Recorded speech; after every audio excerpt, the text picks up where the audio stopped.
I'll give you another example. When I was working at school, we had the mining industry and the military coming into the school all the time, promoting their careers and how wonderful they are.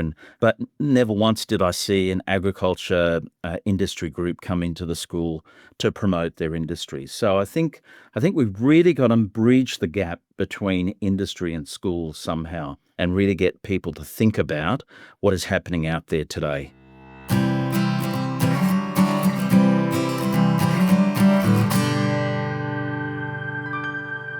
Welcome back to the Vegalogue podcast, a dialogue about the Australian vegetable industry from AUSVEG. I'm Alex Lashchuk.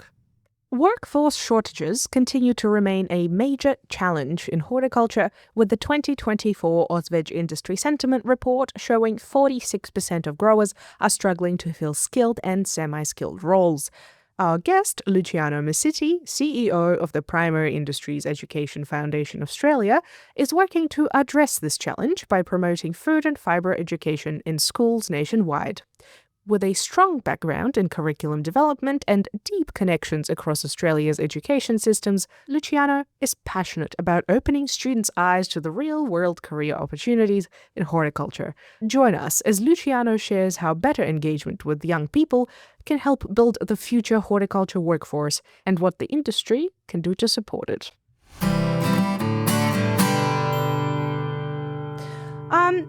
Good afternoon, Luciano, and welcome to the podcast. Thank you. Thank you for the invitation to chat today.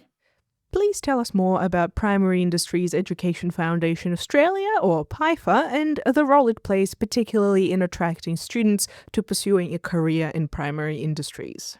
Well, we're a national not-for-profit organisation, and our main purpose is to promote and provide advocacy for food and fibre education in schools across Australia. So that's primary and secondary schools. So we do that through different ways. We develop teaching material to assist teachers to teach food and fibre in the classroom, and very much targeted to the Australian curriculum. So that way teachers can pick up those resources and use them in the classroom immediately, because they know exactly what they're targeting in the curriculum.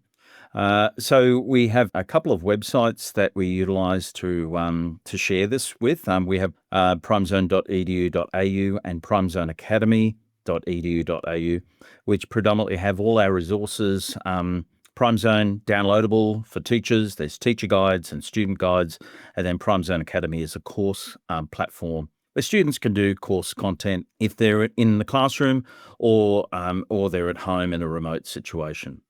We also have a virtual farm tour program called Farmer Time, connecting schools with anyone along the supply chain, not necessarily on a farm. And then we have another program particularly focused on careers called Career Harvest. And we have a website, careerharvest.com.au, which has a whole range of information about careers, day in the life of videos, scholarships, lots of great information, especially great information from AUSVEG with their careers guide, a very popular addition to our website. Part of the work that we do to assist teachers to teach about agriculture and food and farm in the classroom is very much about giving them an insight into the wonderful world of agriculture, food and fibre, but also the opportunity to better understand those industries and to break down those sort of barriers that we have about the perceptions of what is agriculture today. And also not just classroom teachers, but also to assist careers advisors, careers counsellors in each state to allow them to encourage young people to think about a career in agriculture. Given your extensive background in agricultural education, what do you see as the most effective touchpoints in a child's education to spark an interest in agriculture? And what strategies have you seen work best in engaging high school and primary school students in primary industries? Well, I think first of all, the work that we do to create resources, teaching resources for primary and secondary schools is vitally important, because food and fibre or agriculture is compulsory for every child from foundation all the way to year 8.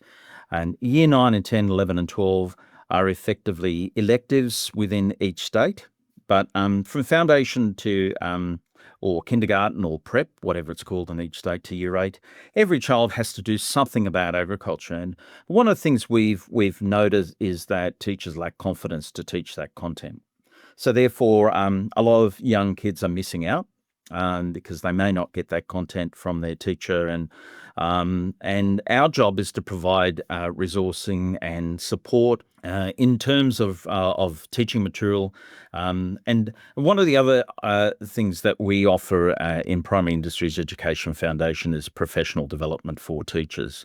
And I think not only classroom teachers, but careers advisors. So I think what we try and do is provide that content for teachers and schools, and then young people will be able to understand those concepts, those industries, all those concepts that are so important. And that's why our job is so challenging, and very much that we have to keep trying to get more and more teachers engaged and to better understand what is happening out there, because agriculture has changed so much over the last 20 years. So and for example, in the horticulture industry, the use of technology and more sustainable practices, and the use of technology, or STEM, science, technology, engineering, and maths, really that's embedded through all of horticulture, all agricultural industries.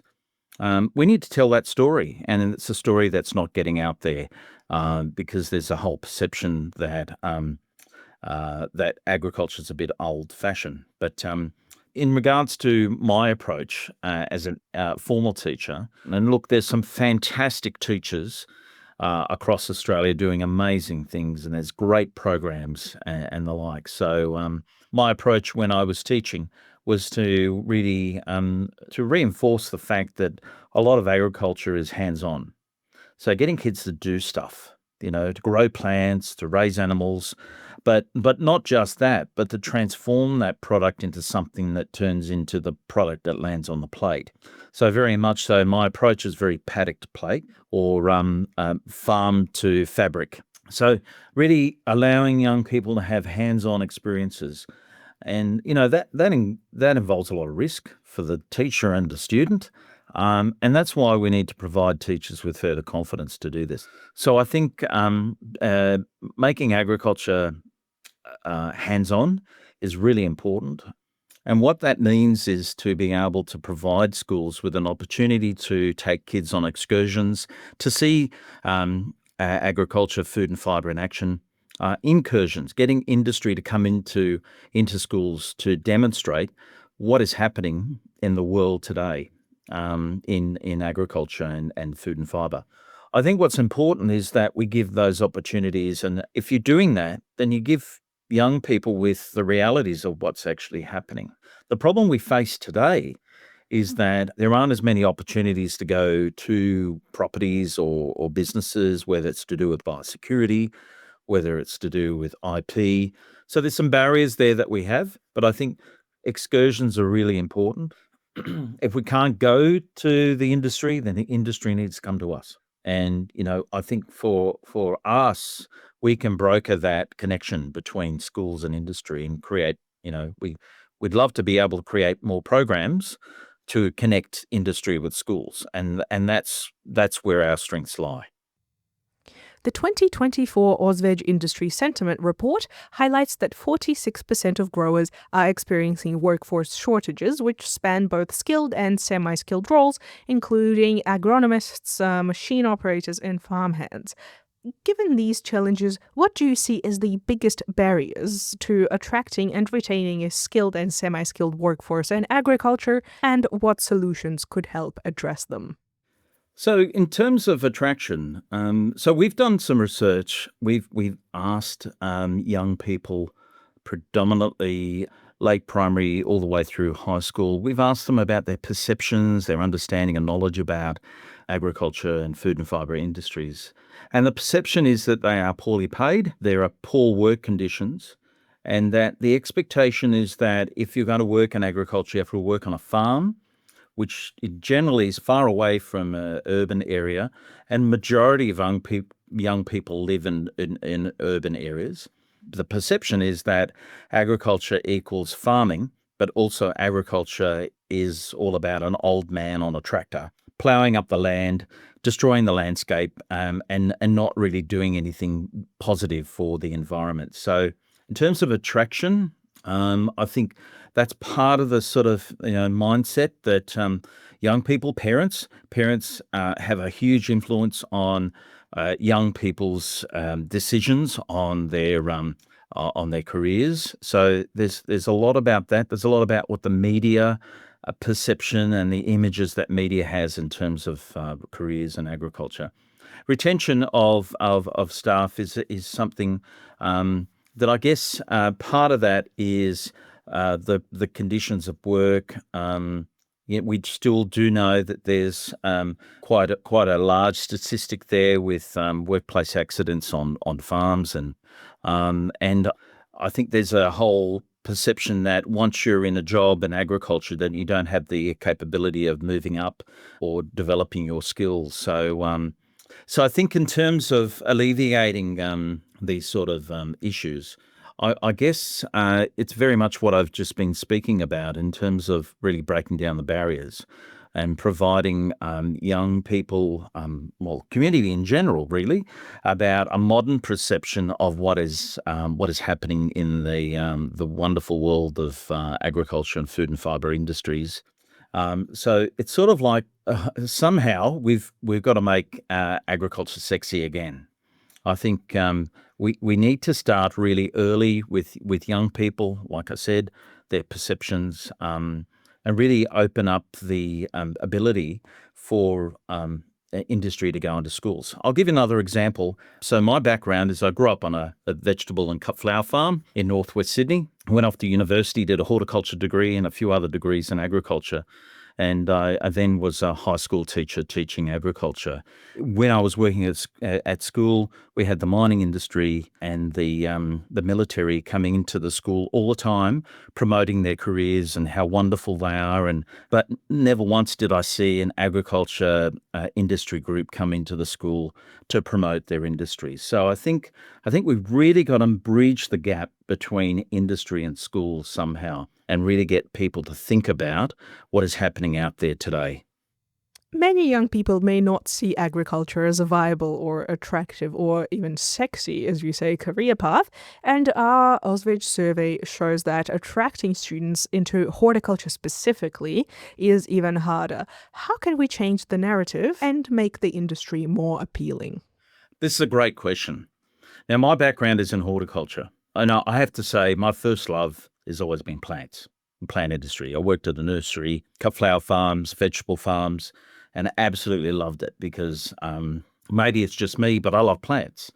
And as an ex-high school teacher, I tried to engender that interest in plants amongst young people. And what I found was that because they hadn't been exposed to, plants and how they grow and what they mean in terms of food and the importance of soil, the importance of the environment in which plants grow, they tend to have a total disconnection because they see the animal industry as cute and cuddly. You've got animals, and raising animals and growing animals and producing animals is a much more interesting field for young people. So there's a whole perception that plants are boring. And I think that it's a real challenge for me because part of what I've already spoken about is how do we engage industry in schools to talk about the narrative about that technology is leading the way in plant production in Australia. And sustainability and climate change are real agenda items for everyone involved with the industry. That these things are happening, but young people don't see them. Because they're not being portrayed in the media. It's not what parents talk about at home. That I think we really need to change the narrative about plant industries and what they're doing in terms of technology and leading the way. And I think that that's part of the story behind the lack of attraction. I think also that, most young people live in urban areas and they don't drive past a farm. Compared to me when I grew up, I walked past hundreds of farms and I could see, how things were being produced. I think it's that disconnect that I think we need to build on, and the whole industry needs to work on this, and really provide a real insight into what is happening in horticulture today, because I tell you what, it's so exciting. I wish I was young again so that I could get involved with horticulture again at that ground level. As you know, AUSVEG has its Growing a Career in Horticulture strategy, which started a couple of years ago and we are currently reviewing. Is there a standout industry initiative in agriculture, maybe a peak body or an organization doing great things to attract students to pursue a career in agriculture? Well, Primary Industries Education Foundation is trying our best in many different ways, as I've already explained to you. And I think I think we work with many different organisations, the research and development corporations, with AUSVEG, and other peak bodies who are trying to produce careers content to really engage young people in pursuing careers in multiple industries. So I think everyone's trying to do their bit. And I think we all need to be working together on this. We can't be silos. We need a unified agriculture, horticulture industry perception and pitch more than anything. From our point of view, we keep producing new teaching resources and provide teacher professional development that supports teachers, especially when they lack the confidence. One brand new resource that's only just come out only recently that we've produced with Hort Innovation, who's one of our member organisations, is a resource called Hands-on Horticulture, which is very much about hands-on activities that teachers can use in the classroom. So it's just two levels here. It's about we provide young people the exposure to the industries through teaching resources, but then back it up with careers information. And I think that's very important. So I guess we're all trying to do something, and we are the peak body when it comes to anything to do with education related to agriculture, horticulture, and food and fibre. What role do agribusinesses and major industry stakeholders play in mentoring and supporting young people entering the horticulture industry? Well, it's a very, very important role, and I think we could be doing this a lot better. I think there are a lot of agribusinesses out there that don't really connect with young people or schools, and I think there's so many opportunities because there's a perception that agriculture is all about farming, but in fact, all of agriculture's, has multiple businesses and organisations and huge stakeholders supporting those industries. So we've actually got to open those doors in terms of giving young people and people in general with an understanding of what those opportunities are. But I still think that I think agribusiness could be doing a lot more to promote the sort of careers that exist. We've done some work with Nutrient Ag Solutions, and what we tried to do is create a series of careers videos that really give an insight into the careers in that organisation, which are obviously agribusiness linked. And so I think we need to do more and more of that to sort of break down those barriers and open the door to what exists. I think there's a perception in some parts of industry that sometimes young people have been coming to us for many years to come and work for us, and they'll keep coming. But I think times have changed, and I think there needs to be more support for promotion, getting out there, marketing and promotion about the sorts of peak bodies and agribusinesses and what the opportunities might be from a careers perspective. If you could make one major change to agricultural education or workforce policy to ensure a stronger future for the industry, what would it be? Probably one of the biggest changes that needs to happen is much clearer pathways, career pathways, and I think that's what AUSVEG is doing with their Grow a Career in Horticulture, providing understanding of the variety of different careers, and how to get there. And I think that's the thing that's really missing. What sort of training do I need? Where will it lead to?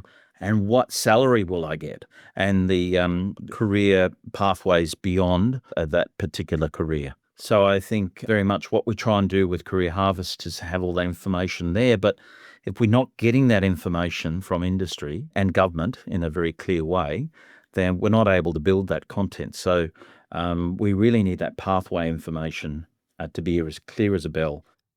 As we approach the upcoming election, what policy changes or government commitments do you believe are most crucial for strengthening the future of agricultural education and attracting more young people to careers in the industry?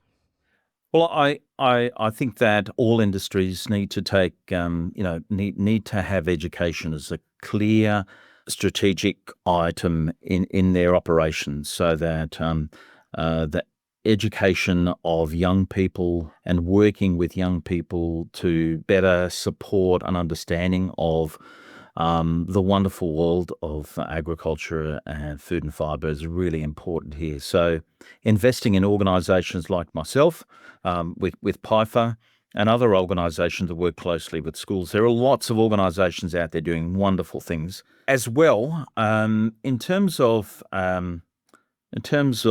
policy changes or government commitments, is that currently there's a food and fibre education strategy research project underway, and the outcome of that is to hopefully come up with a strategy by which we can move forward with food and fibre education.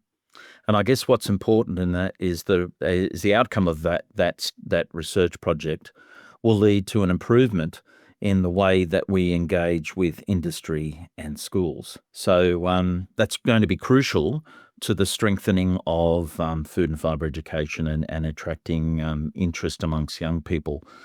Primary Industries Education Foundation hosts a biannual conference, which is coming up this year on the 19th and 20th of May in Canberra at the Realm. And it's a great opportunity for educators, government and industry to come together and experience what's happening in agricultural education, because we'll have all the major stakeholders there in the one place for 2 days. Some really amazing keynote speakers. It's a great opportunity to engage with food and fibre educators and a whole range of stakeholders. So if you are interested in coming along to our conference, if you go to the PIEFA website, piefa.edu.au, we'd be very, very happy to have you there. Thank you, Luciano, for chatting to us about careers in primary industries, and I look forward to the PIEFA conference in May. Wonderful. And look, thank you so much for this opportunity to talk to you today about myself and Primary Industries Education Foundation. And we'd love to connect with other people in industry and how we might be able to work together to solve this workforce crisis, as well as supporting teachers in the classroom.